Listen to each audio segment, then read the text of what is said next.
എന്താണ് separation anxiety? 6 മാസത്തിന് ശേഷം ഏകദേശം 7 മുതൽ 8 മാസത്തോടെ കുഞ്ഞ് പ്രകടമാക്കുന്ന അമ്മയിൽ നിന്ന് അല്ലെങ്കിൽ കുഞ്ഞിന് പരിചിതമായ ആൾക്കാരിൽ നിന്ന് വിട്ടുപിരിഞ്ഞ് നിൽക്കുമ്പോൾ കാണുന്ന പ്രകടമായ ലക്ഷണങ്ങളാണ് നമ്മൾ സെപ്പറേഷൻ ആങ്സൈറ്റി എന്ന് പറയുന്നത്.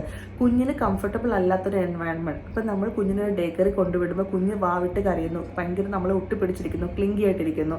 അമ്മ ജോലിക്ക് പോകാൻ ഇറങ്ങുന്നത് കാണുമ്പോഴുള്ള ബുദ്ധിമുട്ട്, അല്ലെങ്കിൽ നമ്മൾ വണ്ടി എടുത്ത് പുറത്തെവിടെയെങ്കിലും പോകുന്നത് കാണുമ്പോഴുള്ള ഒരു ബുദ്ധിമുട്ടുകൾ.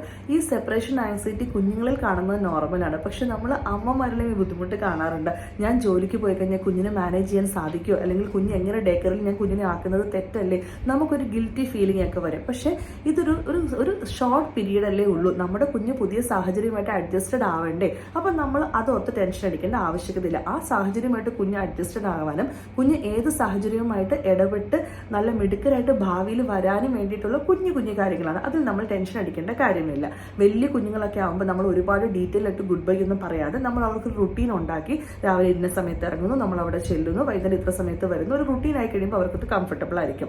നമ്മൾ അവരെ സൂത്രം ചെയ്യാനായിട്ട് അവർക്ക് പറയാനുള്ളത് കേൾക്കുക, വളരെ സ്നേഹത്തോടെ കമ്പാഷനായിട്ട് അവരുടെ കാര്യങ്ങളിലൊക്കെ ഇടപെട്ട് പോവുക. And most important thing is നമ്മൾ അവരോട് ഞാൻ ജോലിക്ക് പോയിട്ട് വന്നിട്ട് നമുക്ക് ഇന്ന കാര്യങ്ങൾ ചെയ്യാട്ടോ, നമുക്ക് ഇന്ന കാര്യങ്ങൾ പ്ലേ ഗ്രൗണ്ടിൽ പോകാം അല്ലെങ്കിൽ പാർക്കിൽ പോകാം, അവർക്കൊരു കംഫർട്ടബിൾ ആക്കി അവരെ ആ പുതിയ ലോകവുമായിട്ട് അഡ്ജസ്റ്റഡ് ആകാൻ സഹായിക്കുക.